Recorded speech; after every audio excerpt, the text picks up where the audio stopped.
After many, many decades of people debating this, you might have figured out the reason why we dream. Yes, and it's a simple answer. So if you go blind, the visual cortex at the back of the brain gets taken over by hearing and by touch and by other things. In fact, our colleagues at Harvard did an experiment where they blindfolded normally sighted people, and you could start seeing that takeover happening after 60 minutes. And that's when we realized, wow, the purpose of dreaming is to defend the visual territory from takeover from the other senses. But what fascinates me about brain plasticity, and what I've devoted my career to, is figuring out the way that we can be the sculptors of our own brains and how it gives us an opportunity to become the kind of person we would like to be. And can we do that? Yes. But here's the thing. Your brain peaked at the age of 2. Okay, so at the beginning, you've got fluid intelligence, meaning you could learn anything. But now that you have grown up in this world, you've got crystallized intelligence, meaning you know how to drive a car, you know how to operate a cell phone, you know how to run a business. And so your brain doesn't require as much change, which means that the structure of the brain is always degenerating. So what are the set of actions that will fundamentally change my brain and make me that type of person who's motivated and disciplined and who has high agency and attacks the world? So this is something I've studied in my lab for decades now. And the key is that... And what about AI and the social media debate as it relates to brain development? Well, I happen to be a cyber optimist for young people. I think it's going to make them much smarter than the generation that came before. And here's why. Interesting. Guys, I've got a favor to ask before this episode begins. It's the algorithm, if you follow a show, will deliver you the best episodes from that show very prominently in your feed. So when we have our best episodes on this show, the most shared episodes, the most rated episodes, I would love you to know. And the simple way for you to know that is to hit that follow button. But also, it's the simple, easy, free thing that you can do to help us make this show better. And I would be hugely grateful if you could take a minute on the app you're listening to this on right now and hit that follow button. Thank you so, so, so much.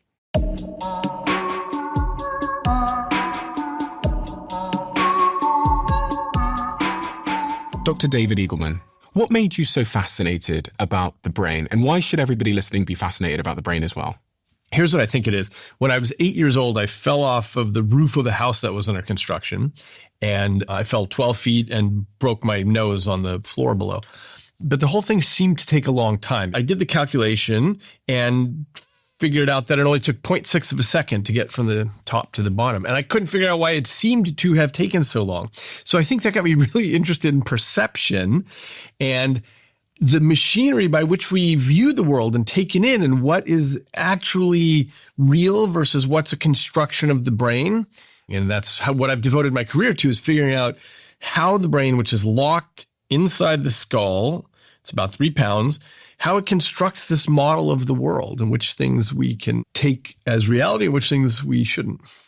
I think most people don't even know that there's a brain there almost. It sounds like a strange thing to say, but we've never really, most of us haven't really seen our own brains at all. We've never been able to touch our own brains at all. So it's easy to fall into the trap of thinking that everything I experience is true and is reality. So I'm wondering how a deeper understanding of all this stuff can help me live a better life. Yeah. One of the things that I started writing about years ago is that I think we often think of ourselves as individuals, meaning not divisible into other things. But really, you are a team of rivals. You've got all these neural networks that have different drives, making different suggestions to you. What's a neural network? So in the brain, you've got 86 billion cells called neurons, and these are communicating with each other at a blindingly fast rate. Many of these cells are hooked up in networks. So they're, this guy's talking to this guy, and they're all in particular networks. The thing is, you can actually get competing networks. So for example, Stephen, if I drop some chocolate chip cookies in front of you, part of your brain wants to eat it. It's a good energy source. Part of your brain says, don't eat it, I'll gain weight. Part of you says, okay, I'll eat one, but I'll go to the gym tonight. The point is, you are arguing with yourself. You are conflicted. This is what makes humans so interesting, is that we have all these voices trying to drive us to different conclusions about our behavior. So the way that your ship of state moves depends on the vote of the neural parliament at any time. So understanding this, I think, is really critical to navigating our own lives, because all of us do things where retrospectively we regret it. We say, oh, I shouldn't have eaten that whole bag of chips, or done the alcohol or the drugs or whatever. Like, everybody has regrets all the time with things. And it's because you have different voices in charge at different times. Okay. Part of what this leads to is what we call the Ulysses contract. So a Ulysses contract is where you do something now to prevent yourself from behaving badly in the near future. Just as an example, when people go to Alcoholics Anonymous, the first thing they're told is clear all the alcohol out of the house. Because even if you feel like, look, I'm in a moment of sober reflection, I don't want to ever drink again. If you have alcohol in the house, you're going to bust into that cabinet at some point on a festive Saturday night or a lonely Sunday night or whatever. So what you do is you constrain your future behavior by setting things up in the right way. So the future you can't behave badly. We naively think, okay, well, I know who I am. I'm just one person, but you're not. And under different circumstances, you're tempted by different things and you'll do different kinds of behavior. So having a sense of what's going on under the hood gives us an opportunity to be more closely aligned with the kind of person we would like to be. Because it feels like there's just one, well, I do argue with myself in my head sometimes, but it feels like there is just one me. And so when I hear that voice say, Steve, you should have that cookie and it's 1 a.m. And then the other voice says, no, you shouldn't. I think it's kind of the same person just tussling with himself. Right. Well, but that tussling with himself implies different political parties that are all battling it out. When you look at a parliament, you've got all these political parties that all love their country. They just have different ideas of how to steer it. And this is what's going on in the brain all the time. So what does one do about that? How do I do I have to make a Ulysses contract? I think it's very useful to make that sort of thing, but also just understanding part of there was this Greek admonition to know thyself. This was a sign they had in various places, various temples and stuff. But I think that becomes know thyself. And the better we know ourselves, the more we can get rid of the illusion that we are one person. Because all any of us need to do is look back on our behavior to say, oh yeah, in some circumstances I would do that. Other circumstances I think it's a terrible idea. So this is all to the goal of understanding who you are. What are the big misconceptions about the brain that people have gone through their life believing? I mean, that's one of them. Something that is true that kind of could fall in place of that is just this fundamental idea that our brains are plastic or sort of adaptable. Because when I found out that I could change my brain by what I do, I found that to be really, really inspiring. Yes, that's exactly right. So brain plasticity, if someone hasn't heard that term before, it sounds like a weird term, but the reason it came about 100 years ago is because the great psychologist William James pointed out that, if you take a piece of plastic, what we like about that material that we call plastic is that you can mold it into a shape and it'll hold that shape. And that's what your brain does. So if I ask you the name of your third grade teacher, you can remember that name, even though it's been a long time, because your neural networks changed and held on to that piece of information. Okay. Well, our whole lives, our brains are changing every moment. So now we have certain doors that close at different times. So just as an example, you need to learn language in the first several years of your life. If you don't learn language, you can never get the concept of language. Your brain will never figure that out. You're not saying you can't learn a new language as an adult. You're saying the concept of language. The concept of language, the concept that I can name things and I can ask for things and so on, just that never clicks in the brain. For example, in Romania at the fall of Ceausescu, there were tens of thousands of kids in the orphanages because their parents had been killed. It was too many kids. And so the staff there said, look, the kids will get, clingy if you pay too much attention to them. So here's what we're going to do. We're going to feed the kids, but we're not going to hold them. We're not going to talk to them. And all these children grew up with real cognitive deficits as a result. Here's the thing about brain plasticity. Human beings have a similar brain to all our neighbors in the animal kingdom. If you compare our brain to a horse brain, a dog brain, anything like that, it's the same general structures and stuff. But what we have is much more of the wrinkly outer bit called the cortex. It's the outer 3 millimeters. And maybe we'll come back to why that matters so much. But the other thing that Mother Nature tweaked with us, it's small genetic tweaks, but we have much more plasticity, adaptability, such that when a horse drops into the world, it's doing the same thing that horses did 100,000 years ago. It's just, eat, mate. But when a human drops in the world, we learn everything that's happened before us, and then we springboard off the top of that.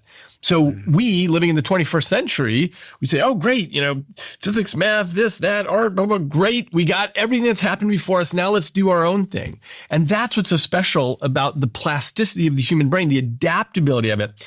The downside, the gamble, is that Mother Nature drops human brains into the world kind of half-baked. And we then get to absorb everything. But in the rare circumstance where you're not getting the right input, then that ends up really in trouble because it's only half-baked.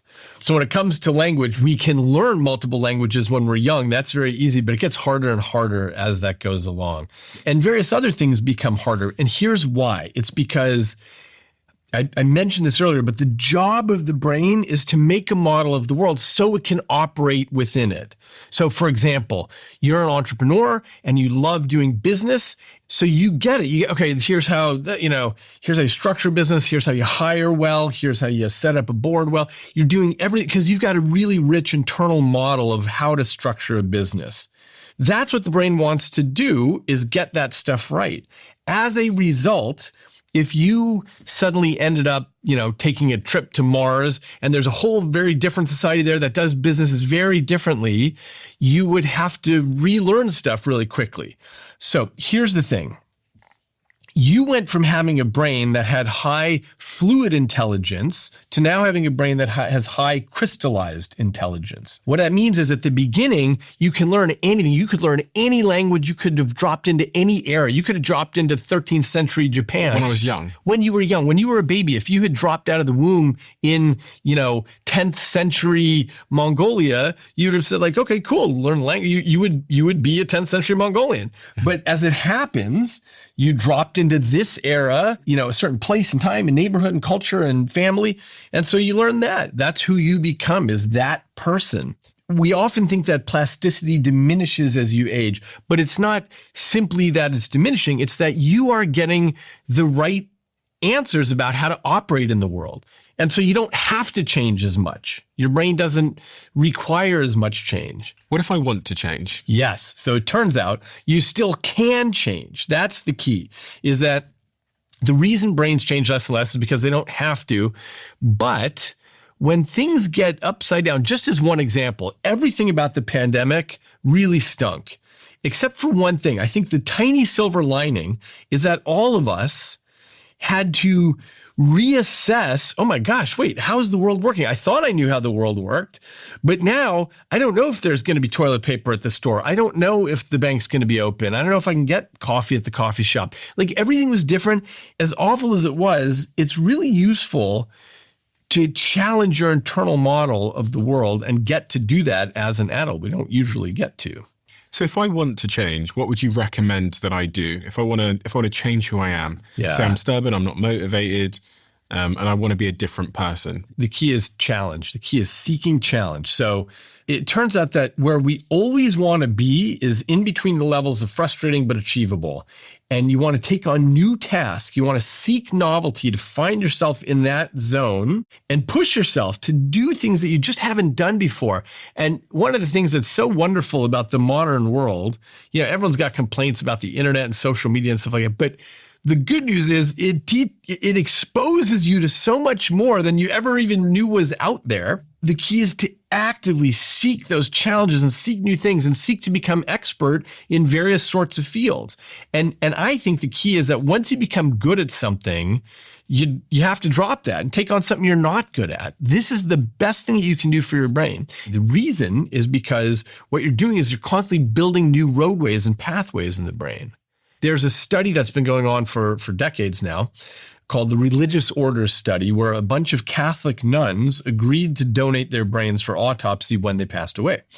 What the researchers discovered when they look at the brain carefully is that some fraction of these nuns had Alzheimer's disease. Their brains were physically degenerating with the ravages of this dementia. But they didn't show any of the cognitive deficits that one normally has. They didn't seem to be having memory problems and so on. It turns out it's because all these nuns lived in these convents till the day they died.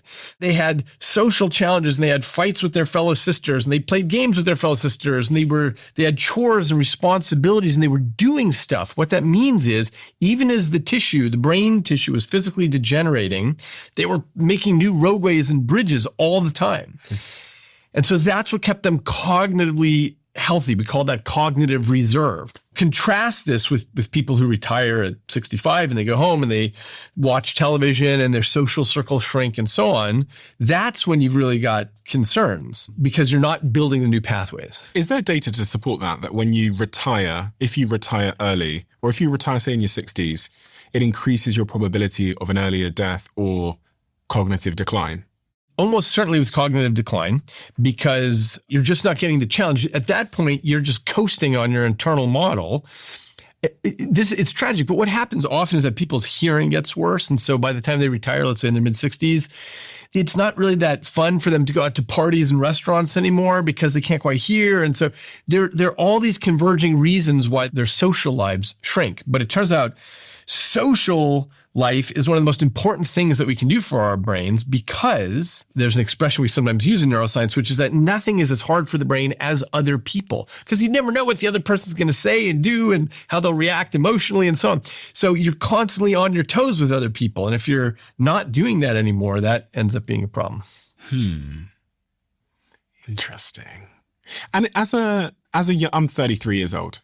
So if you were to plot where my brain is on like a graph of decline, is it the case that I should be doing as much as I can now to build as many pathways as I can so that when I'm 80, my decline sort of levels out in a better place? Oh, yeah. For sure. But this is true for many reasons, actually. Okay, so look, the truth is your brain peaked at the age of 2, because that's when you get the most connections between neurons, between these cells in the brain. You get this, at first you're born with these 86 billion neurons and they connect and connect and connect. And it finally becomes like a overgrown garden at the age of 2. And from there you're pruning. From there you're taking connections away. Now it happens that that's not a bad thing. That's a good thing because that's how you're resonating with the world that you are in. Mm-hmm.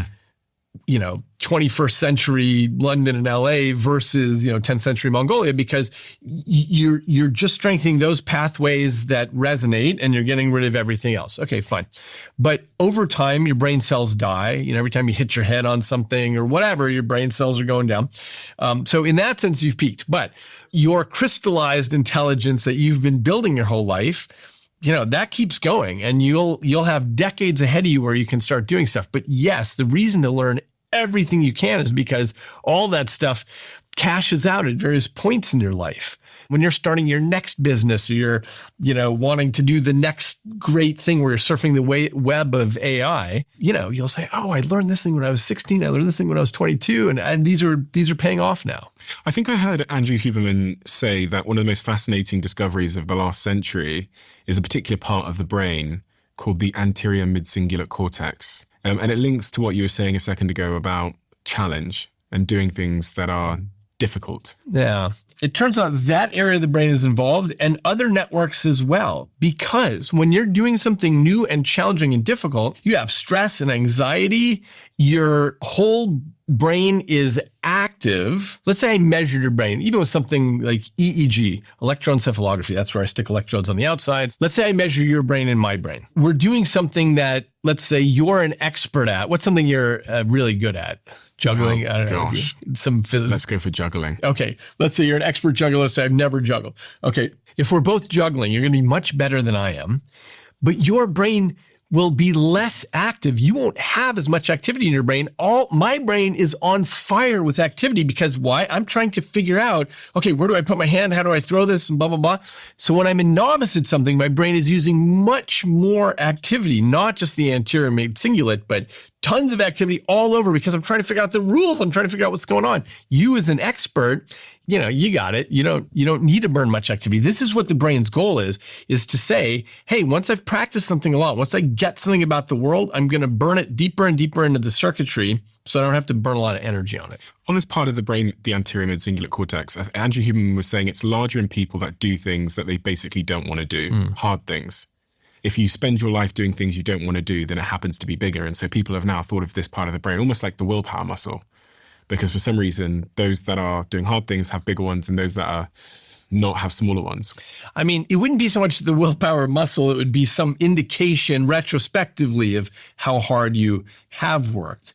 Look, the fact is you can see changes in brain size with lots of things. I'll give you an example. If you are a pianist, if you play piano, then we can actually see physical changes in your motor cortex. This is the part of the brain essentially underneath where you would wear headphones. For those who are looking visually, it's this red part here. You actually get a bigger loop of tissue here than you do in a normal brain. Why? Because you're doing so much fine motor activity with your fingers, with both hands. Okay.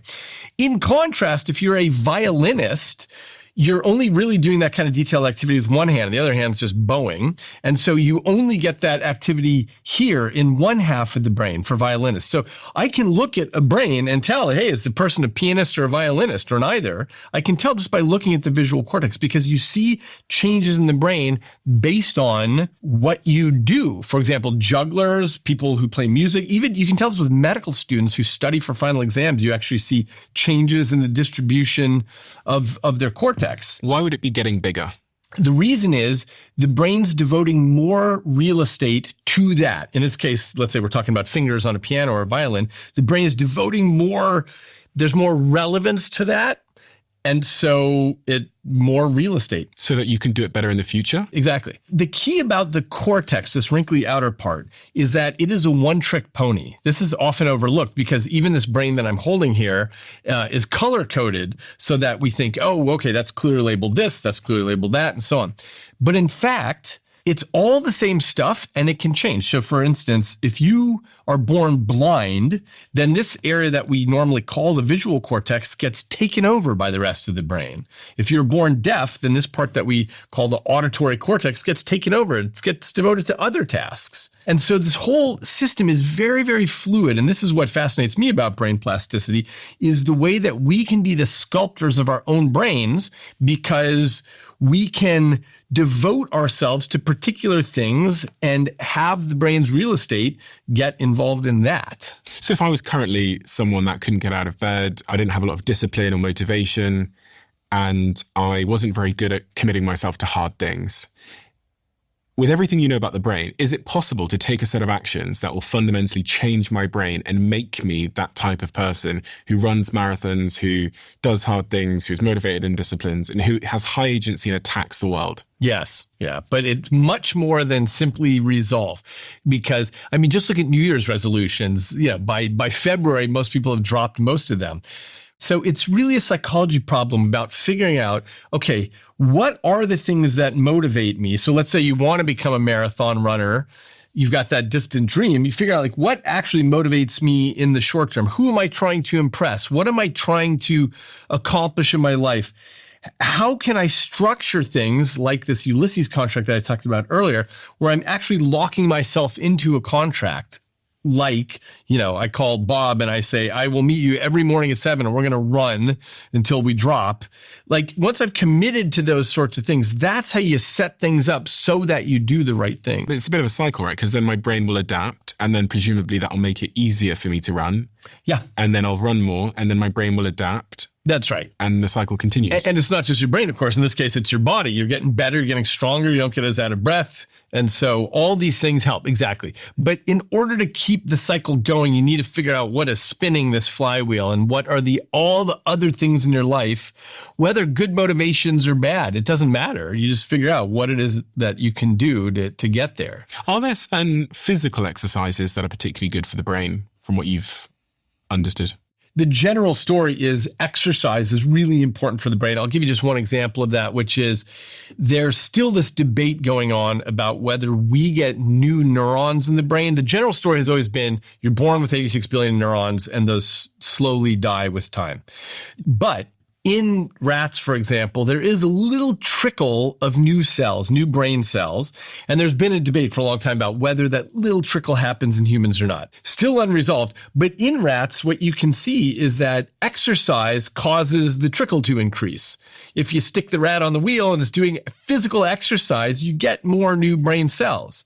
Now, we don't know for sure that this happens in humans, but lots of things about physical fitness and exercise matter a lot to the brain. This is nothing new. Exercise, sleep, diet. These are really important things for keeping the health of this organ.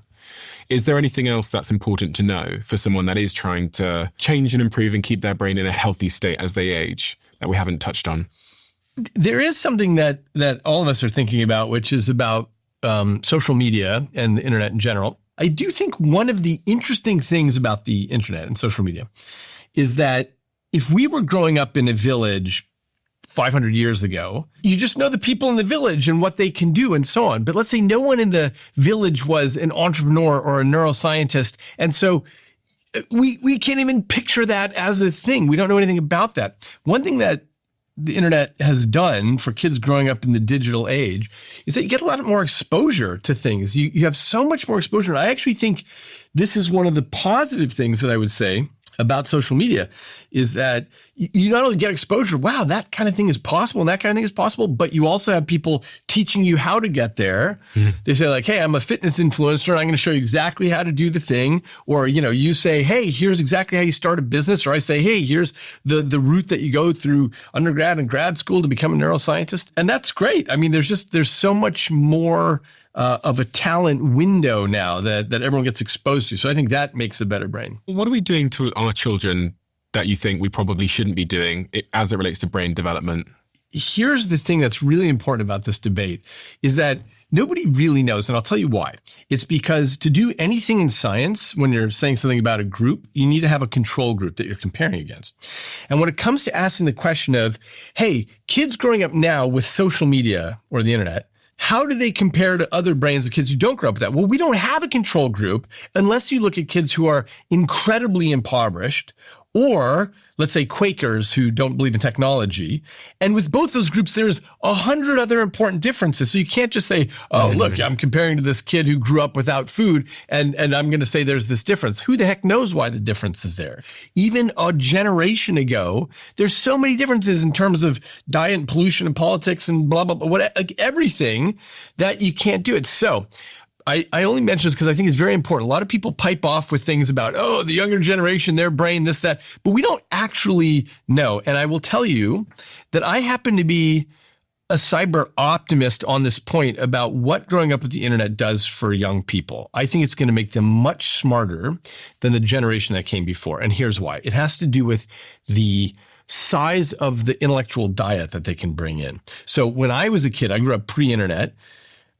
I wanted to know stuff, so my mom would drive me to the library, which was 25 minutes away, and I would pick up the Encyclopedia Britannica, and I would flip through it and hope they had an article about the thing that I wanted to know about. And that's how I was able to get my little straw of knowledge. But now, kids are growing up with access to anything they're interested in, and this is so good for the brain. And from a plasticity point of view, the reason this matters is because change happens in the brain when you are curious about something. So when a kid asks a question to Alexa or Siri or whatever, and they get the answer, that sticks because they have the right cocktail of chemicals going on in their head.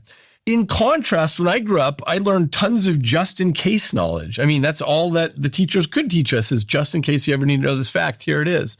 But kids are in a really great situation now. So there are pros and cons to all this stuff, but I think I'm very optimistic about what this means for the warehouse of knowledge that kids can build up now. And by the way, I saw an interview with Isaac Asimov in 1988. He was the great science fiction writer who wrote Foundation and so many other books. And he was saying on the show in 1988, he said, look, I envision a day when There will be one central supercomputer, and every house will have a cable running to that supercomputer. And you can ask any question you want, and it knows the entirety of humankind's knowledge on that computer. You know, what he was foreseeing here was the internet. He got the details wrong, but it doesn't matter. But the idea is he saw how this would be so incredible for education, because he pointed out, look, in any classroom, it's going too fast for half the kids, too slow for the other half of the kids. And if you could just pursue the sphere of humankind's knowledge, if you could enter in whatever door you wanted to, that's the way to do it, because you'll be motivated. Now, he wasn't talking about brain plasticity or anything, but this is exactly what I'm saying from a brain plasticity point of view. It really matters. I'll just mention something, which is, a lot of people are concerned that, with AI, we're going to get lazy. We won't, know how to do anything anymore because we can outsource it. It just so happens that I love doing home improvement. I'm always fixing my house. I have 3x'd myself in the last half year because of AI. Because I take a picture of something, I say, hey, I've never seen this kind of thing before. How does this work? Whatever. And ChatGPT says, oh, you do this and you take this out and here's the bolt and blah, blah. It's not me outsourcing it. It's me being curious about something. And so I remember how to do everything now. I know how to do much more than I used to because I like it. What about there's been a couple of studies that have come out that say things like your brain's going to atrophy if you don't continue to write, or if you just defer all of your learning to things like ChatGPT or other AI models. One of the areas that I think in one of the studies, was it a Stanford study that everyone was talking about, where the participants used Google and AI, and then they'd learned something themselves. But one of the things I've wondered is, if I'm going through my business life and I'm encountering hard problems, and every time I encounter a hard problem, I drop it into an AI, the AI spits out a text-based answer, I copy and paste that and send it as my response. Presumably there's some kind of important part of the learning cycle or the, neurological development that I'm like foregoing there, I'm missing, that I probably should, you said earlier about doing hard things. What I'm doing there is I'm avoiding the hard thing, which is like thinking about it and trying to understand it. Yeah. Here's, I think, the really important distinction. There's vicious friction in our lives and there's virtuous friction. So vicious friction is all the stupid stuff that you have to do, like, hey, Steven, for your business, I need you to copy this spreadsheet over here and fill in all these cells and do your taxes and whatever. Okay, that, if we can push that off to AI, is massively important for improving human lives. There's really not benefit in vicious friction, but virtuous friction is, hey, Steven, I really want you to think about, what is the optimal way to do this business? What is the best structure for this? How do we actually go D2C? How do we go B2B on this? What's the approach here that we're going to take that you haven't done before? That would be amazing. That's virtuous friction, because you're really using your brain to learn stuff that way. So that's the first distinction that matters, is get rid of all the busy work. There's no honor in that. I mean, I'll just mention, in the 1990s, there was this big debate about whether we should have kids use desk calculators or not. And thank God that finally got resolved. And we let kids use calculators so that we can learn, we can spend a couple of days learning long division, but you don't have to spend 6 months on it, because who cares? With the virtuous friction, there's real opportunity to surf the wave of AI so that you are figuring out these tough problems with the aid of somebody who cares about your problem and is willing to talk with you 24/7 and never gets tired of talking to you about it. And so you are not just copying and pasting, but you're working with the AI to come up with ideas that were beyond what you would have come up with. Because I mentioned earlier about internal models, we have pretty narrow fence lines, and you can think of all these things, but you don't even know what you don't know. So if you can have somebody who's willing to talk with you, an expert in all of humankind's knowledge, willing to talk with you about it as much as you want, there's a real opportunity there to have a synergy where collectively, you both come up with a better idea than either of you could have alone. But is there a way for that relationship to take place so that I actually benefit? Because, in the example I gave, I take the question I was asked, I put it into an AI, it gives me an answer, I copy and paste it back to the person that asked me the question. That would happen if you really didn't care about the person asking you the question or the question. I mean, this is what a lot of people are doing. Like I get so many emails, because we interview a lot of candidates who join the business, and so I see tens of thousands of emails, sometimes a week. That I don't see all of them, but the ones that I see, I often know that because we've sent them 5 questions or a task, and I look at it and go, I can almost predict the exact model that sent it to me, because they all have a different personality. So I go, oh, this one, the person put it into Gemini, or this one, the person put it into ChatGPT. Yeah, exactly. And it's full of contrastive construction, like and M it's not this, it's that. Yeah, exactly. And then the M dashes, exactly. I'm really asking, like, is the person that did that benefiting from it? No.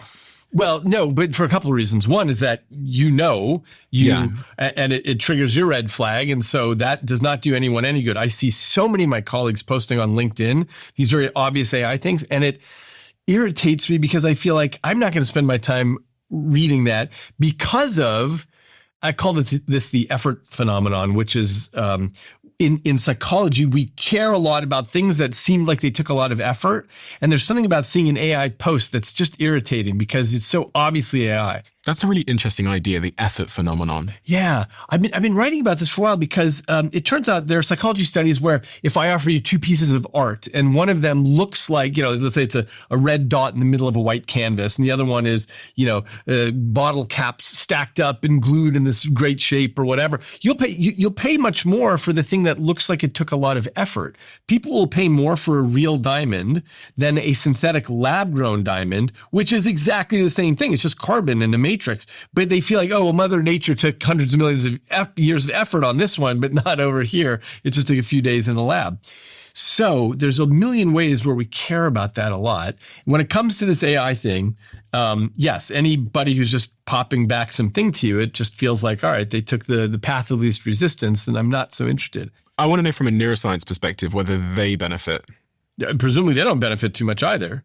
I mean, it's hard to know exactly how many times they went back and forth with it. They could have said, hey, ChatGPT, thank you for this, but I'm kind of more of this person. When I really think about it, this is the thing that inspires me, not what you suggested. So somebody could put effort into it. It's just that we can't know that when we get the AI response. It seems to be a pretty consistent principle of life generally that, like, when you do something hard or when you put in effort, as you say, you tend to get back like an equal and opposite return, like relatively. So I would think that if I fought through, maybe even using AI as a companion, but I fought then to write it out myself instead of just copying and pasting. Yeah.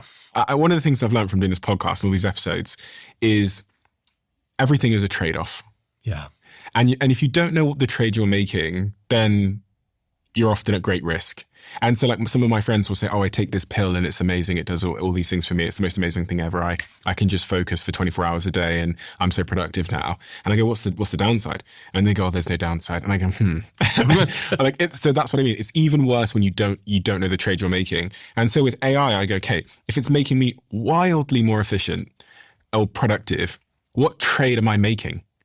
I think understanding this, it's probably not two categories, but a spectrum from vicious friction to virtuous friction, but really paying attention to what is virtuous friction, what would make me a better person if I actually put the effort into this. That matters a lot. And I will say, for us as professors, for you looking for job candidates, we need to change how we're asking the questions. If we just say, hey, answer these 5 questions, of course, everyone's going to use it. For example, in my classes at Stanford, I don't have people turn in a final paper anymore.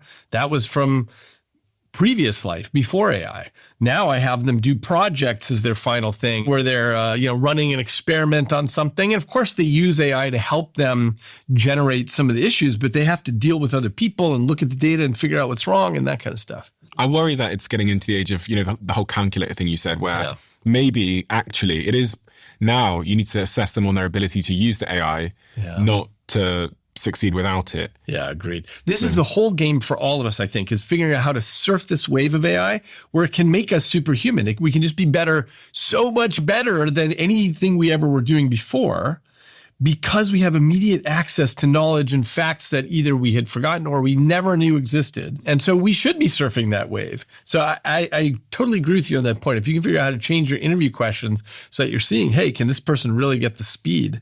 With everything you know about learning and neuroplasticity and expanding one's brain, is there anything else you can say to the audience about how they should use AI so that they become a superhuman? Interesting.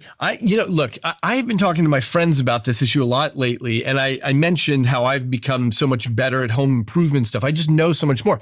Each one of my friends has something like that. We're like, hey, you know what?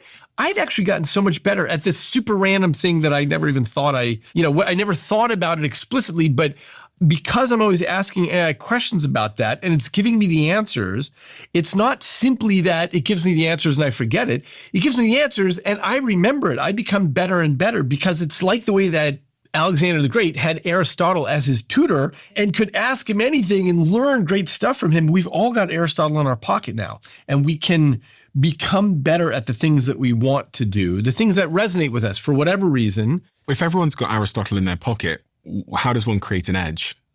I think it has to do with we're all just going to be running faster. In the same way that when Steve Jobs introduced Apple computers, he said this is like a bicycle for the mind. What he meant by that was that for millions of years, we've been walking bipedally.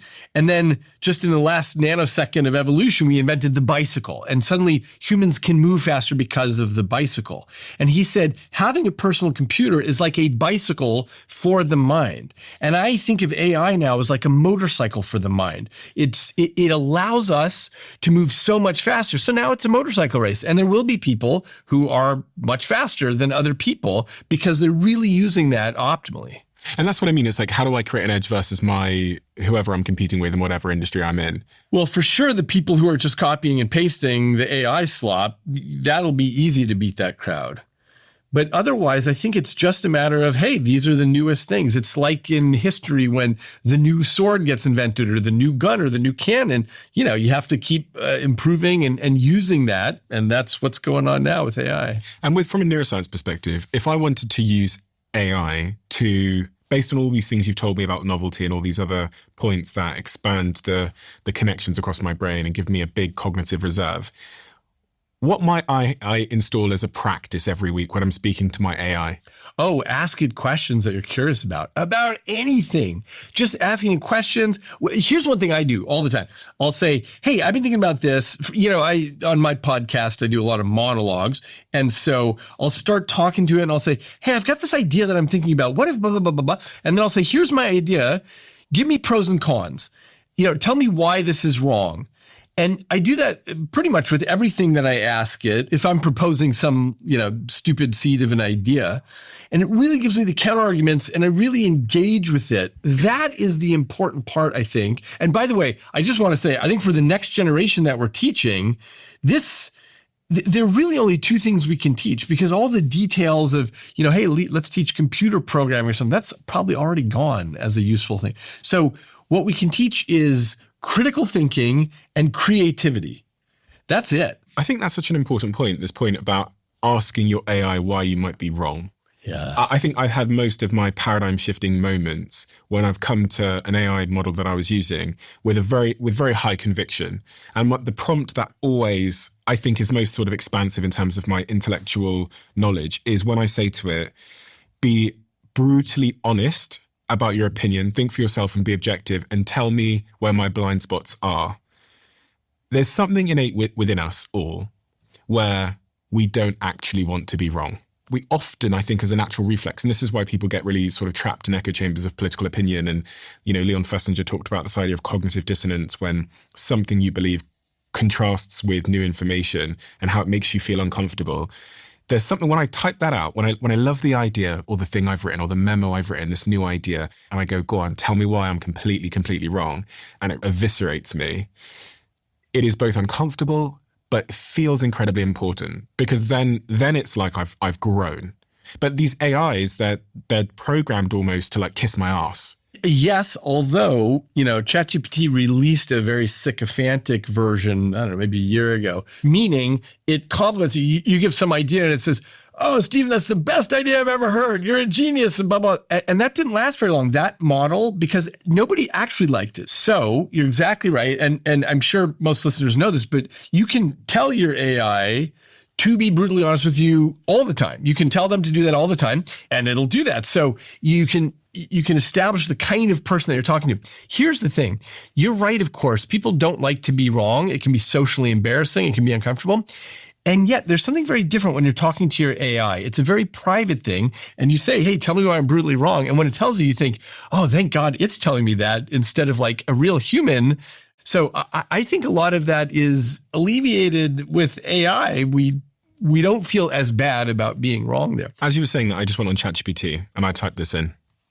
Is my joke funny? And the joke I typed in is, knock, knock, who's there? a lettuce. Lettuce who? Lettuce in and I'll tell you. Okay, you didn't laugh, I didn't laugh. Okay. ChatGPT said, yes, it works as a joke. Solid structure, uses the classic pun payoff, which is exactly how most knock-knock jokes land, and then it's done a laughing emoji. I then said, be brutally honest and completely objective. Was that funny? It said, it's not very funny. Interesting.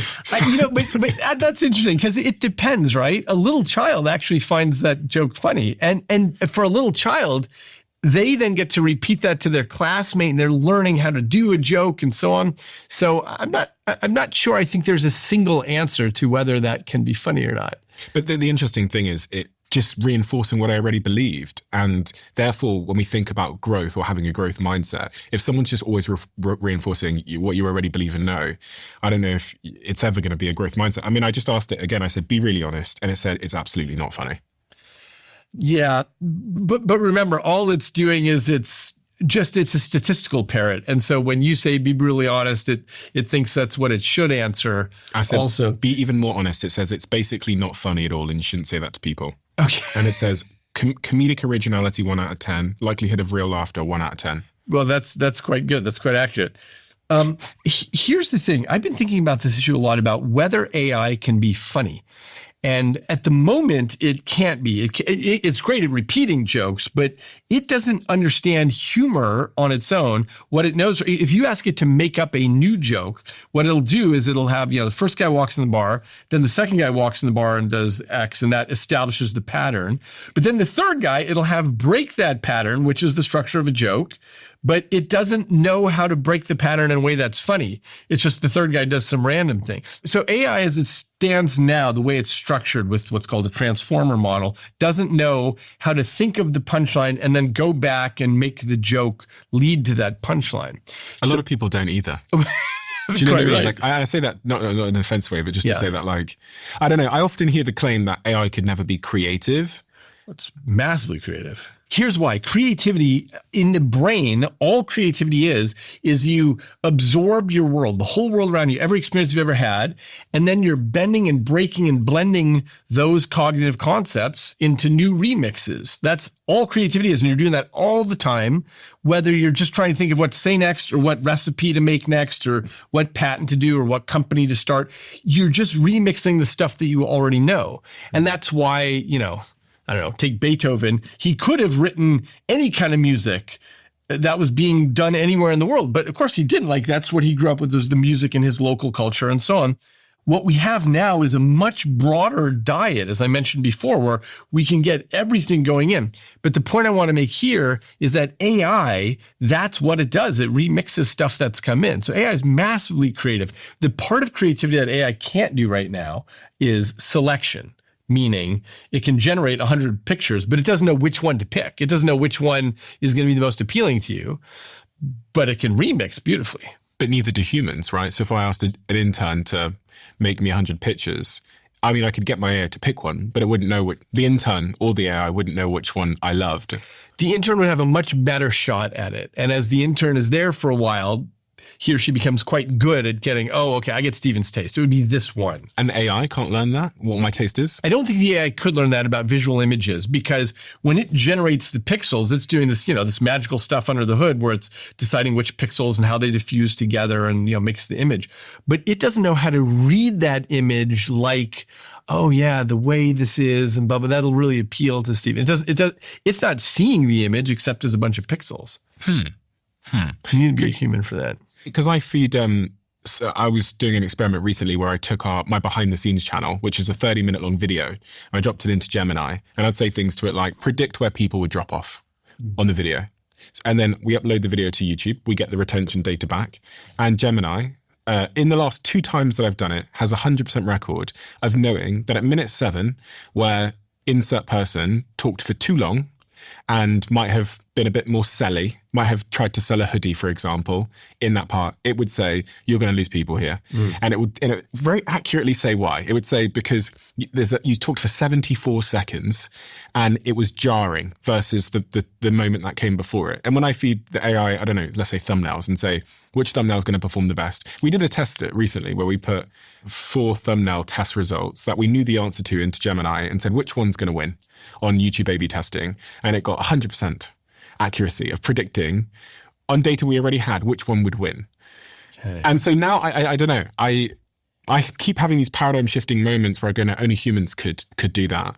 But increasingly the AIs that we're experimenting with are making better creative decisions than now I can make myself, as if the outcome of that creative decision is which one is people going to prefer. Yeah. I'd say a year ago that wasn't the case. Okay, so I totally agree with you, but let me just mention one thing, which is fascinating, which is that often the way it's doing it is not at all the way that a human would do it, which might be fine for our purposes. But the data and the way that it's picking up on it, it might be something about, how much, I'm making this up, how much green was in the YouTube thumbnail image, or how much red, or whatever the thing is, or just noticing that there's big font versus smaller font or whatever.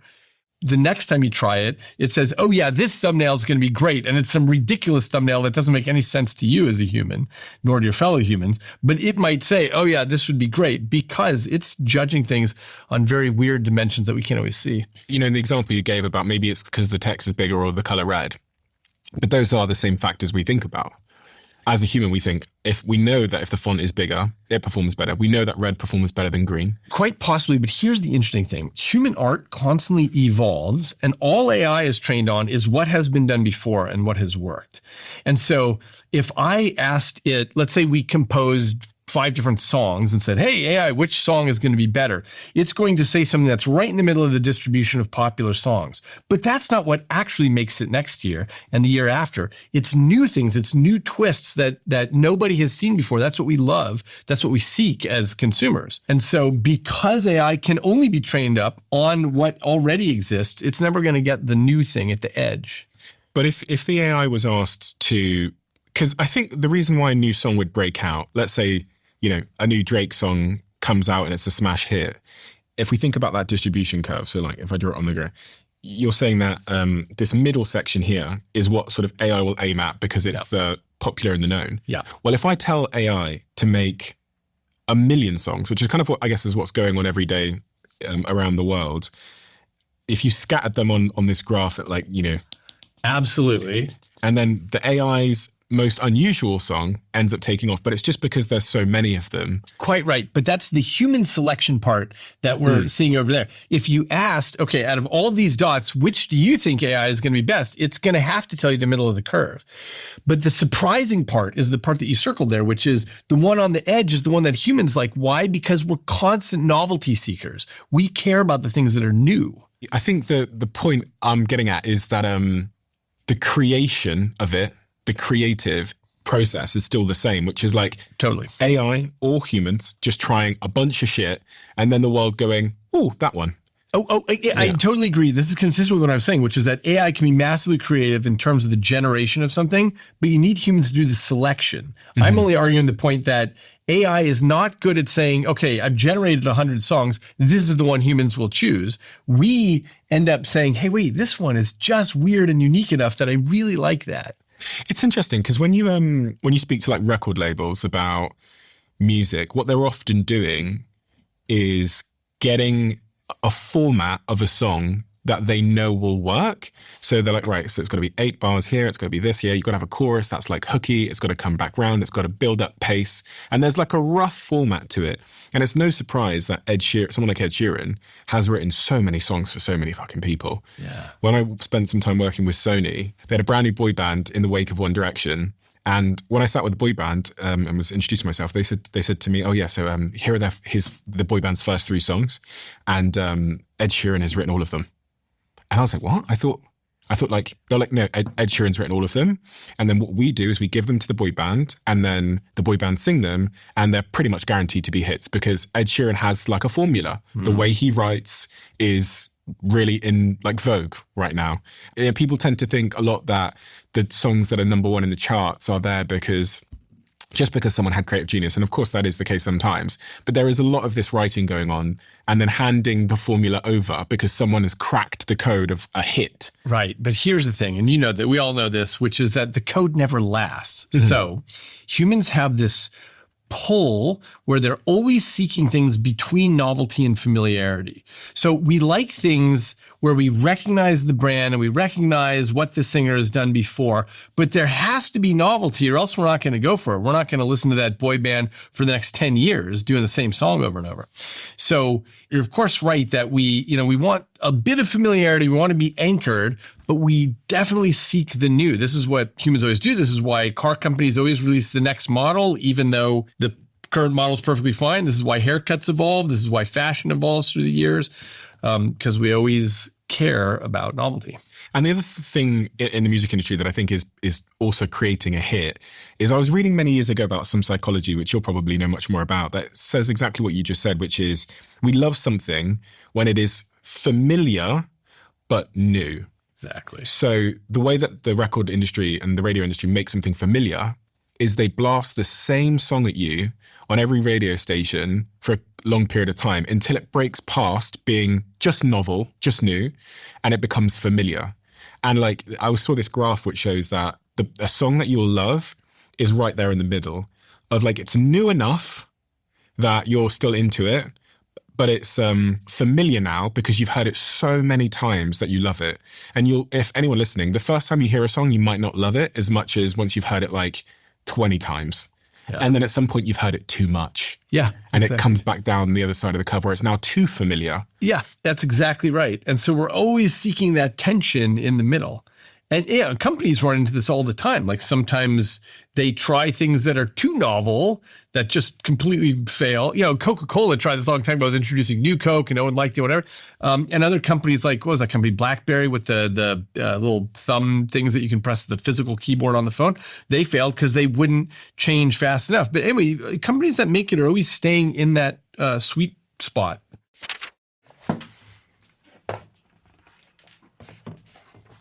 Whoa, what's that on your face? This is my Bond Charge face mask. I've been wearing this for some time now. They're a sponsor of the podcast. I put this on for 15, 20 minutes a day. I can sit here in the chair and wear it.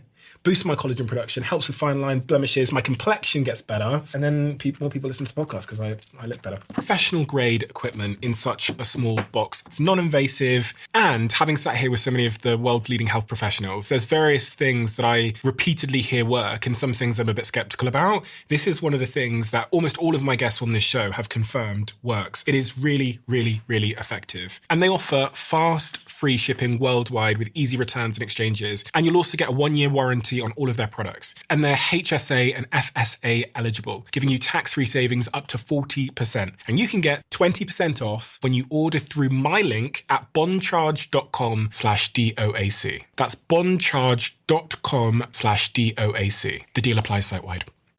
I'm 100% more productive using this app, despite spending 50% less time typing. And that might confuse you, but let me explain, which is exactly why I invested in Whisper Flow. They're also one of our sponsors on this podcast. Whisper Flow turns your speech into text, so you can send it in any app or device at any time. And I promise you, it doesn't seem to ever make mistakes. This is the most accurate voice dictation I have ever used after a decade of trying to get one to work. Not only does it save me a ton of time, it also corrects your speech if you change your mind mid-sentence before turning it into text on the device. I love it, and I know my team loves it too, because when I posted it in our Slack channel, asking if anybody wanted a pro version, half the office said yes, and they had it within an hour, which tells me everything. This is the tool you and your team need to speed yourselves up and to capture those important ideas so that they don't disappear. Head over to whisperflow.ai/Stephen to download it now. That's whisperflow.ai/Stephen.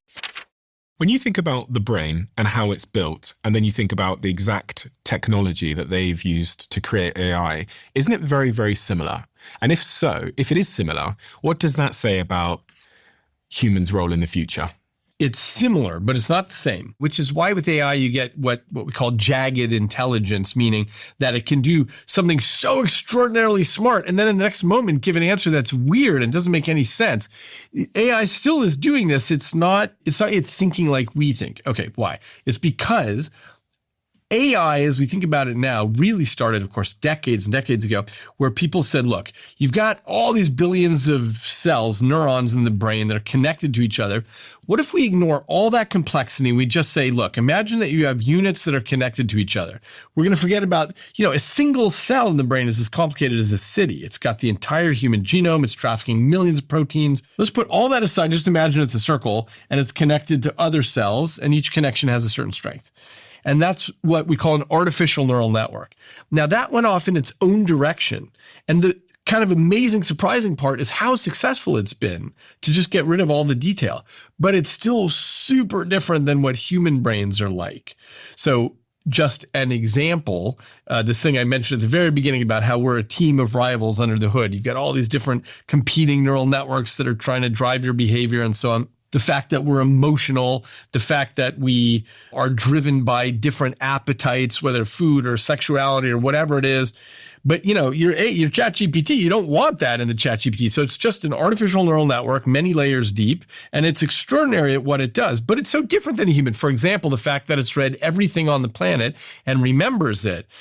And you haven't. You would need to lead 1,000 lifetimes to read that much. And of course, you wouldn't remember much of it. It's very different is the point I'm making. They both have converged on something that we would call intelligence, but it's a pretty different structure, even though AI was inspired by the brain. That's what Jeffrey Hinton was telling me. He was telling me that much of the breakthroughs that have made AI what it is today came from understanding how the brain works. Yeah, but that's interesting because Hinton is incentivized to say that, but a neuroscientist... He's incentivized to say that. People doing AI, of course, are paying a lot of attention to how this is structured like the brain, because before that, people would do things like probability theory or rules, or, they would try to do AI by trying to say, okay, if this, then do that. But when people started doing artificial neural networks, that led to a lot of success. I'm only pointing out that the artificial neural network looks a lot like the brain on the surface. You say, hey, you've got units and you've got connections. But beyond that, there's a lot of differences.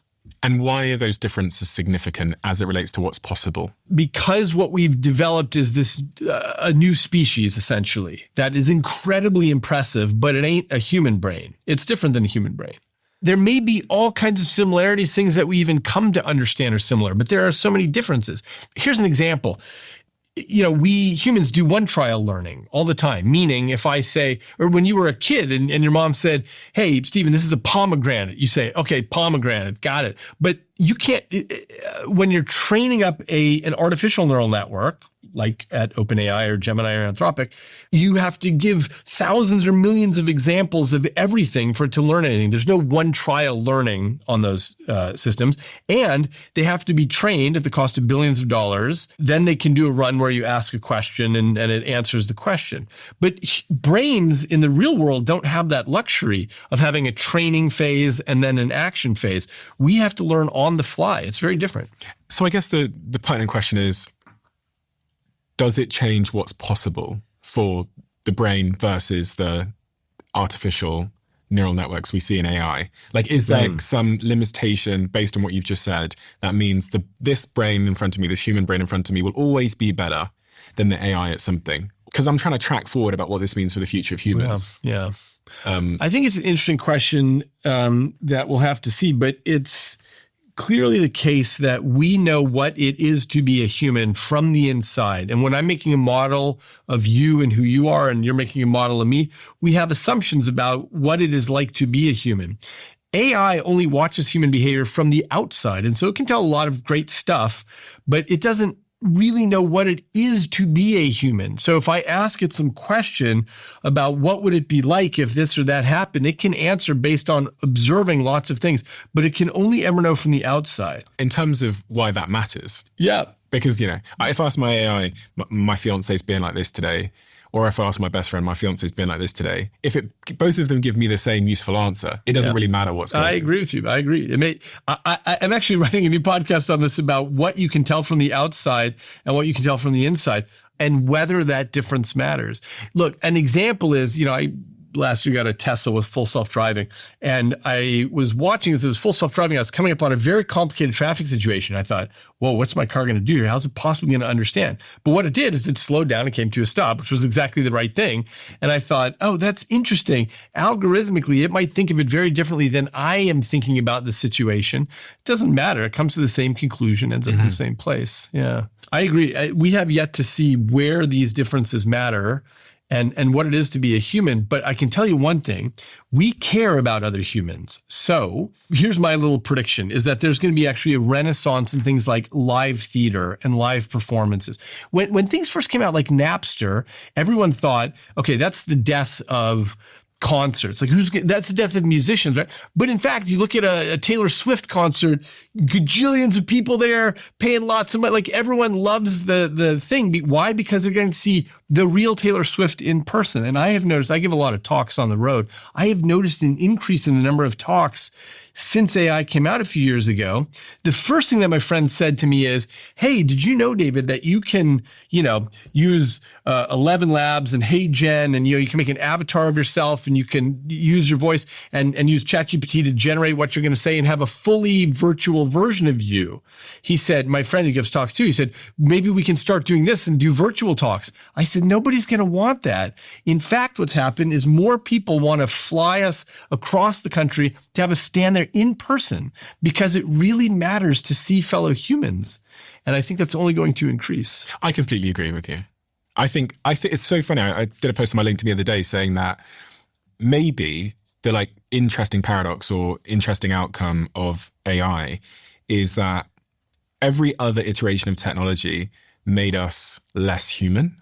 And maybe the intelligence now has gotten to a point where it's now forcing us to be more human, because that is all that kind of remains in a way, that maybe the technology has gotten so good. Like social media didn't make us more human in any capacity, but maybe this is the moment where it goes, we've got this now. Yeah. Go do what only you as a human can do, which is go out there, Taylor Swift, and sing in front of people IRL. Yeah. Go and do something in the real world. Even for nurses and doctors, maybe they shouldn't be filling out admin and paperwork anymore. Maybe they should be holding your hand and giving you, in real life care that only a human could do. I totally agree. And so maybe that's the positive upside to all of this is finally, we've been on this journey with technology and finally it's delivered upon its promise. I totally agree. And by the way, AI relationships, by one estimate, there's 1 billion people having relationships with AI, like a girlfriend or boyfriend kind of thing. Okay. And so for people like us who grew up before that existed, we think, oh my gosh, that's weird. But in fact, I think it might become helpful because it can be a sandbox as long as we have the proper feedback. In the end, we have millions of years of evolution driving us towards being with the person you love, touching another human being, watching the stars, taking her out to dinner with your parents, we care about that. And so this worry that people sometimes talk about, oh, people are just going to be on their phone with their AI relationship, I don't think is realistic for almost everybody, because it gives us the chance to, hopefully sandbox some things about relationships and get over some dumb things with relationships. And then we can actually be with our fellow human. Counter argument would be that maybe there's going to be a bifurcation, a splitting of society where some people are going to become even more addicted to the technology because the AI is now much smarter at retention. I know exactly what I need to say to you based on your brain, Dr. David, to make you not put this device down. Yes, but fundamentally, I want to be in contact with my wife. I mean, that's the evolution of hundreds of millions of years, is that I want to make babies. I want to go and eat dinner with somebody. And as much as I might find my phone appealing, I'm not going to sit it across from me at a nice Italian restaurant and sit there like that. So I mean, a lot of people do. Me and my fiance, when we're at restaurants, because we have a rule where we don't touch our phones when we're at date night. Excellent. And I have to look around and I'm like, oh my God, how are all these guys getting away with this? But do you see what I'm saying? Some people, they just have a different sort of proclivity, or they have a different wiring, which means that, instead of doing the hard thing of going out there and going on a first date and being rejected, pornography or a virtual wife might be a substitute for that. Yeah. No, I agree with you. There will be bifurcations. One question, I don't know the answer to, but one question is, what would that person have done in previous generations? Is it really the case that person would have gone out and had a great, successful relationship, or would they always have had troubles relating to people? Yeah, I sat with a few neuroscientists and experts that studied dopamine. Dr. Anna Lemke was one. Yeah. She's my colleague. She's your colleague, yeah. And she talks a lot about how we all have different types of addictive substances. And we all think heroin's addictive for everybody and alcohol's addictive. And I used to think of it on a spectrum.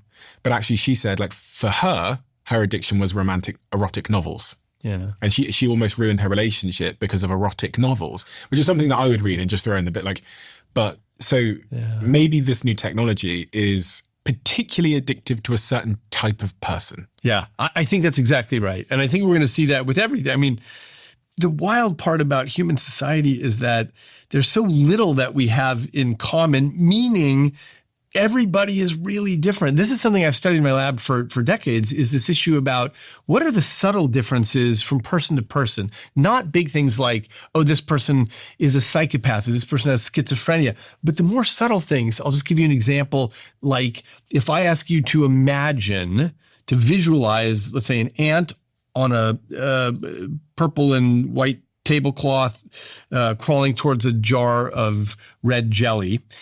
Do you see that in your head like a movie, or do you have no particular picture at all, or somewhere in between?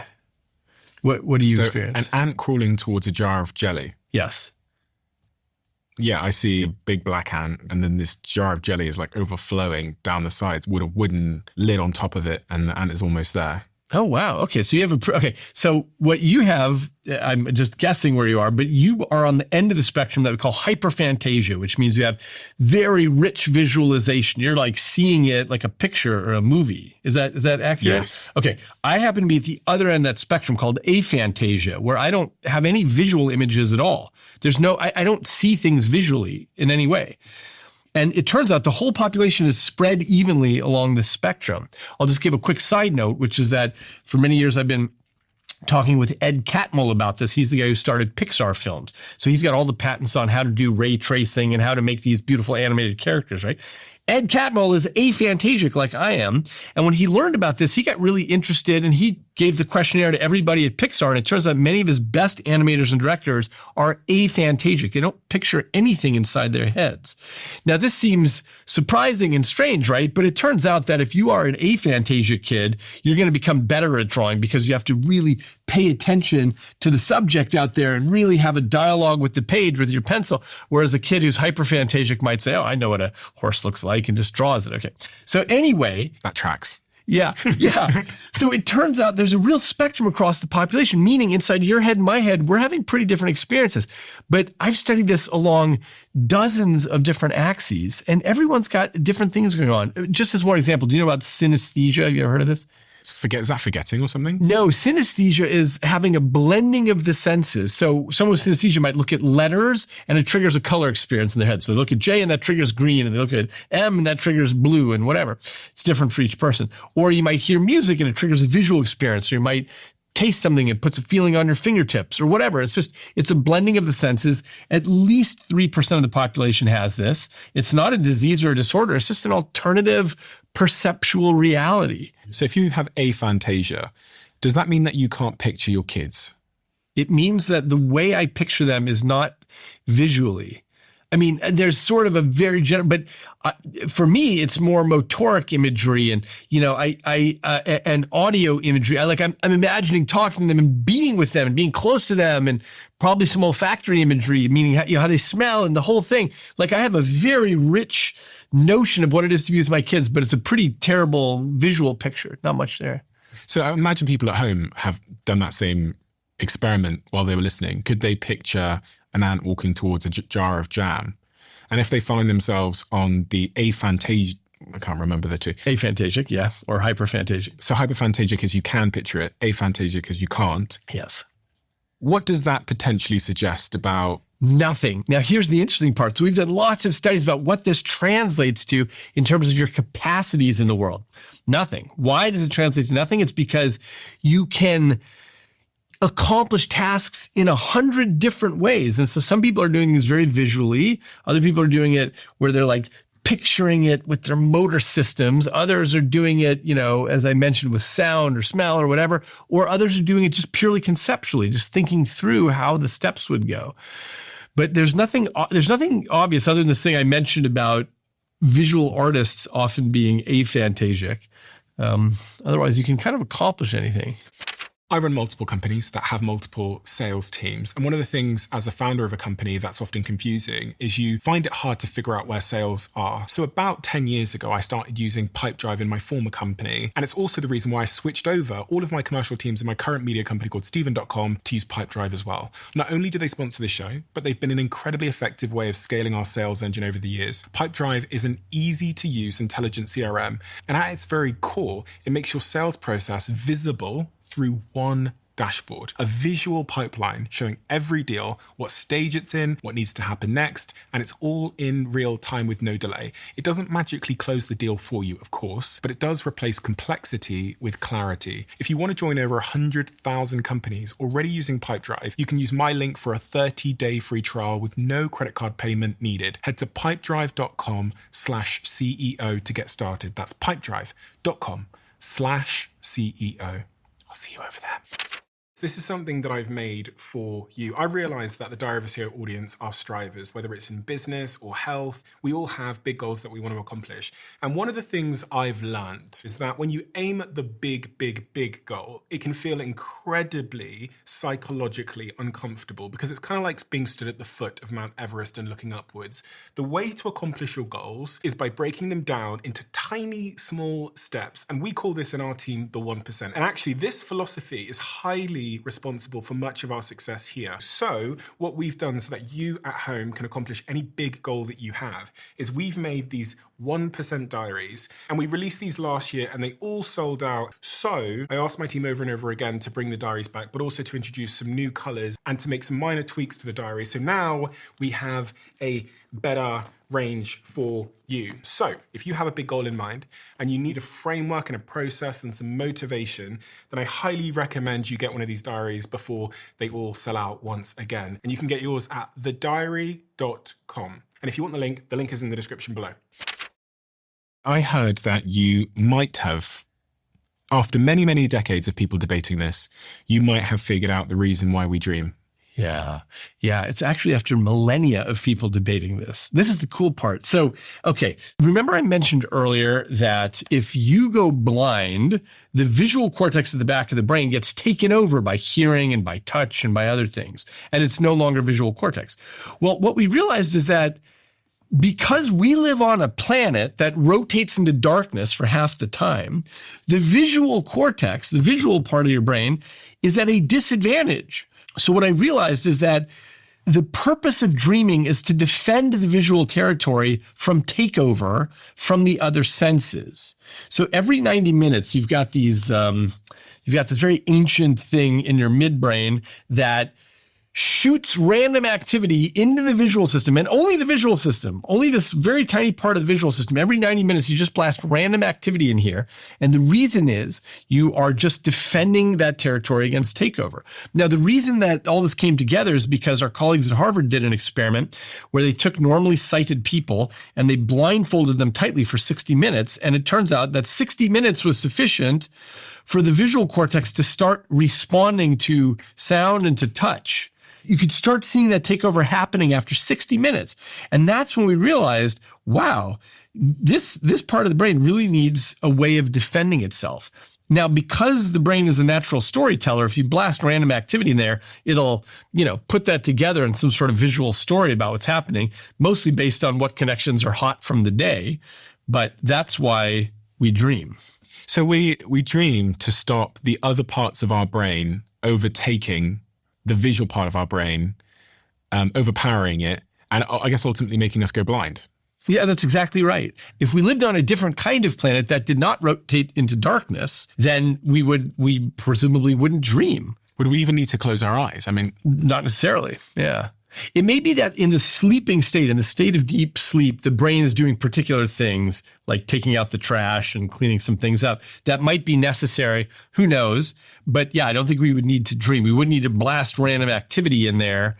If our eyes were always open, for example, and it was always light out. Are there other examples in the animal kingdom which support this? Yes. Thank you for asking that. This is why this new theory about why we dream is taken off, because we can make quantitative predictions across animal species. So for example, in our last paper, we looked at 25 different species of primates, apes and monkeys. And we looked at how plastic their brains are. In other words, how flexible the whole circuitry was, and how much they dream at night, which you can tell by looking at rapid eye movements. When you dream at night, your eyes are shooting back and forth like that. It's called REM, rapid eye movement sleep. So you can measure that in other animals, their eyes moving back and forth. So we correlated how plastic the brain is and how much dream sleep you have. And it correlates perfectly, which is to say humans, which are the most plastic, have dream sleep all the time. And by the way, when you're an infant, you have dream sleep for half of your sleep time, 50% of the time. As you get older, you get less and less dream sleep because you just don't need it as much anymore. But anyway, when we look across species, it correlates perfectly. If you're a monkey that drops into the world sort of already fully baked and you don't need to have much plasticity, you don't have much dream sleep either. Interesting. Seems like a very strange thing. It sounds like a very strange thing for the brain to do, but it also is perfectly plausible based on everything you've said. Yeah, and by the way, I just want to mention dreaming is across the animal kingdom. Everybody dreams. All animals dream at night. Even like animals at the bottom of the ocean? Yes. It's harder to measure stuff all the way at the bottom of the ocean, but fish do have what is equivalent to dream sleep, where you're just zapping activity in there. And by the way, even animals that have gone blind, like there's a mammal called the blind mole rat, which lives in darkness and has eyes, but they're blind because over evolutionary time, they've lost vision, but they still dream because the dream circuitry is so ancient. This is so ancient that all animals have to defend themselves against the darkness by keeping their visual systems going. And so even though the animal went blind, the rest of the brain didn't catch up. I mean, that's how evolution goes. Funny. It's funny because it's kind of like that evolution gave us this TV that comes on at nighttime when the real TV, our real life, turns off. And it just puts on this fake TV set to keep that part of the brain doing something so that it doesn't deteriorate and atrophy. That's exactly right. Yeah, that's exactly right. Which means dreams are quite pointless outside of just protecting our neurological matter. I suspect so. It might be that the particular pathways that get traveled down, maybe there's some meaning there. My own suspicion is that it's like if I went to your bookshelf and I picked a random book up and I flipped to a random page and picked a random sentence, I might find some meaning in that. I might say, well, that was just the sentence that I needed to hear. But it's not really. It's just that it has some meaning to me. Anyway, the point is, if you blast random activity in there, I might dream about something where I wake up and say, oh, that was pretty useful. But the thing that I think gets overlooked is that most dreams are totally useless and bizarre. Dr. David, what is the most important thing we haven't talked about that we should have talked about as it specifically relates to people that are trying to improve their lives, get better at whatever their subjective mission is? And the brain. There are probably a lot of things, but I got to say, the thing that I've been thinking about so much lately is just about our political interfacing with one another. And so I do feel that really learning the skills of dialogue with our fellow humans, where we listen to what they're saying and try to better understand what their internal model is. It's not equivalent to agreeing with them, but it is saying, hey, somebody's coming from this perspective. Let me see if I can understand that. I think that matters a lot. And I also think that because we're so highly predisposed for in-groups and out-groups, it's really useful to figure out how to complexify those relationships. Meaning, how do you figure out all the things that cross-cut in the relationship so that you say, hey, you know what? I shouldn't dismiss this person as a member of my out-group right away because actually they belong to the same group I do, and they love surfing as much as I do, and they love golden retriever dogs, and they, grew up in my hometown and whatever. Like finding those things explicitly helps the brain to keep these circuits on that are involved in seeing another person as a person. We have all this social circuitry that is all about understanding other people. And when things get dehumanized, that actually gets dialed way down. When we look at, let's say a homeless person or a drug addict or someone who we think of as our enemy or in an outgroup, that gets dialed down. So we don't think of them as a person anymore. We think of them as an object to get around. Mm-hmm. So this is what I think is really important, is figuring out what we can do to keep that social circuitry still going, which includes the things like eye contact and conversation. And this is one of the most important things we can do as citizens in a rapidly changing world. As it relates to things like dementia, which I know is a fear that a lot of people have, a lot of people are suffering with dementia, I think increasingly, in fact. If I was trying to stave off dementia, what advice would you give me, David? Yeah, keep your brain active. Keep it active till the day you die. Take on new challenges. And as soon as you get good at something like Sudoku, drop it and pick up something that you're not good at. And in simple terms, why? It's because you're forcing your brain to make changes. Otherwise, your brain says, okay, I got this. I got the world. I understand what's going on. There's no real particular need for me to change. And the fact is that the structure of the brain is always degenerating. And when you get something like a disease like Alzheimer's disease, it degenerates much faster. And what you want to always be doing is building new roadways and fashioning new paths that had not been walked before. So that there's more to degenerate, which gives me more left over once that degeneration begins. Yeah, I think that's a good way to look at it. Your pathways are falling apart. And if you can build new pathways, which requires effort, you have to actually care and pursue and do the thing. Even as parts of the thing have fallen apart, you still have ways of getting from A to B. What do I need to stay away from in terms of chemicals or supplement, I don't know, or food, or I don't know? Yeah, obviously there's just been a lot more emphasis on getting good sleep and good diet, and this stuff really matters. I think that's really useful for the brain. I mean, it's fascinating to watch what's happened in the latest generation in terms of alcohol consumption. I live up in Silicon Valley, and there's a lot of people who have wineries just north of me, and they're like selling half their acreage. It's absolutely fascinating to see what's happening there. I will say I have a friend who's in her 20s who said that she's in favor of bringing drinking back. Why? Because she said, we go to parties and everything's so awkward and no one knows how to talk to one another. And so they're missing something else. They're missing the dumb mistakes category that we all got to enjoy growing up. So it is a really interesting balance of how abstemious one wants to become. David, we have a closing tradition where the last guest leaves a question for the next guest, not knowing who they're leaving it for. Question left for you is, what do you wish most for our planet over the next 10 years? The whole list or the top 10. Yeah. Can't be world peace. I think I would come back to this piece about the complexification of relationships, which is to say, if we could just get a little bit smarter about understanding people in our outgroups as being humans with lives, with their own thing going on. Doesn't mean we have to love them or agree with them, but if we can just get to that point, I don't think we'll ever hit world peace, but at least we'd have slightly less polarization. So I'm definitely in favor of that. And I do think it's possible. And I do think AI can help us get there by challenging us on these points and saying, hey, that group that you've already dismissed as an outgroup, what if I told you this story about this person? What if I introduced you to this person? That kind of stuff. And, there's all kinds of social movements that have sprung up that allow people of different political opinions to come together in a room and talk with one another. Again, it's not that anyone has to change their mind, but they can say, hey, you know what? I really like that person. I thought that was a cool person, a sweet person, a nice person. And now I understand that somebody who I have seen with my own eyes has a different opinion on this than I do. Is that wishful thinking to some degree?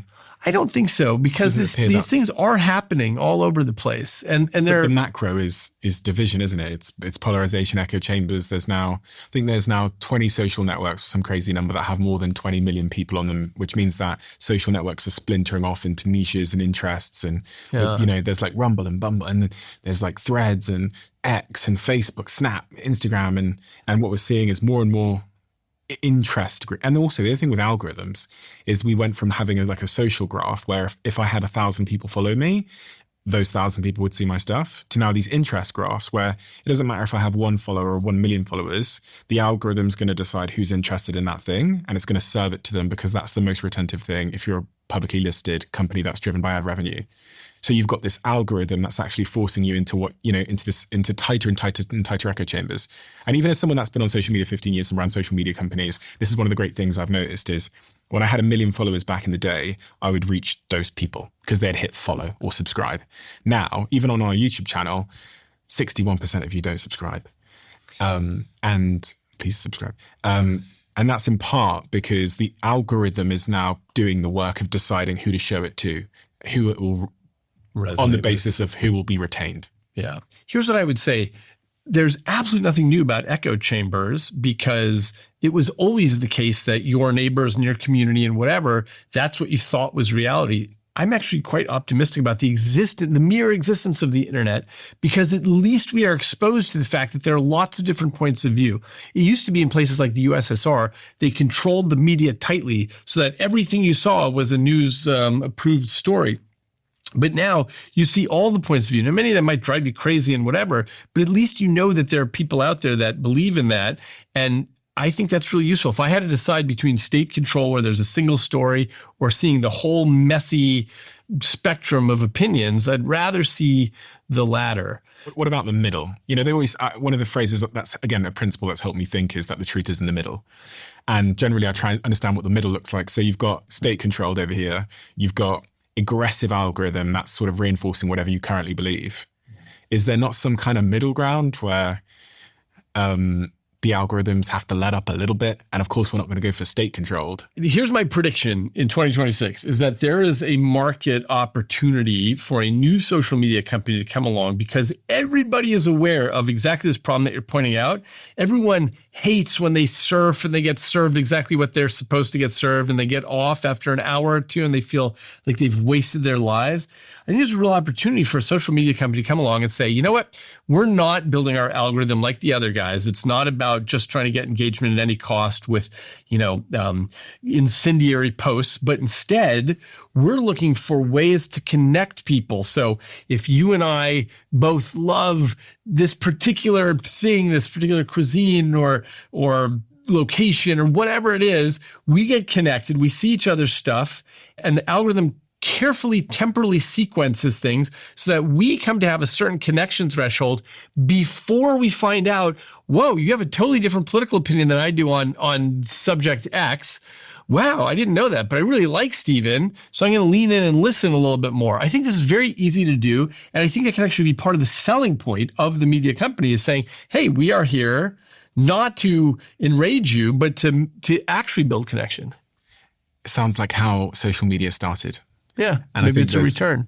I think there's probably a neuroscience basis as to why we ended up here. No, it's an economics basis. But the fact is there's now an economic opportunity now that everyone sees the landscape. What I'm trying to say is that social network wouldn't be that retentive by design because it wouldn't trigger my dopamine. It wouldn't be a slot machine. Like TikTok is a slot machine.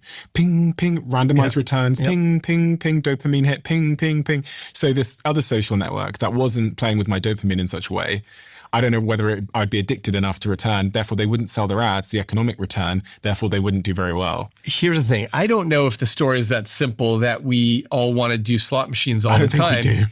Exactly. Because the fact is that a lot of people go to Las Vegas and do slot machines sometime, but we don't do that all the time. It's kind of rare, actually. What we really desire are meaningful connections. We really desire feeling like, hey, you know what? I met this person online that I'm following and he's following me, and we really connect on all these points.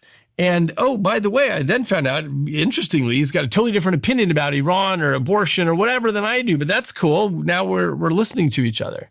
It kind of goes back to your point earlier about at the very start where we were talking about, the brain having an internal battle. Like, do I want the cookie or do I want the salad? Yeah. And unfortunately, in the world we live in, the cookie is going to give me a dopamine hit. Yes, but we don't eat cookies all the time. This is the point. We do eat salads much of the time because we're not just unconscious automaton that are doing the cookies.